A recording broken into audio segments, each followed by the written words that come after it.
Kilala ang kabundukan ng North Luzon sa pagkakaroon ng maraming hanging bridge. Pero this time, di mo na kailangan pumunta pa na kabundukan ng Norte para lang ma-experience ang dumaan sa isang hanging bridge na umaalog habang ikay humahakbang na may nakakalulang bangin sa ibaba. Tara, diskubrihin natin ang Kalumpang Hanging Bridge sa Liliw, Laguna.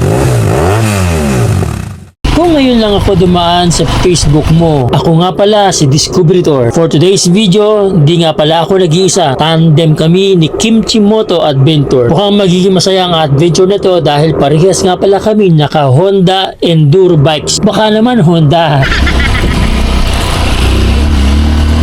From Santo Tomas, back to ako dumaan sa may gilid ng Mount Makiling kung saan tangi, sobrang rough road ang daan. Pero alam mo bang mas masaya, mas exciting ang ganitong daan pagka naka Honda CRF 150 ka? Ay,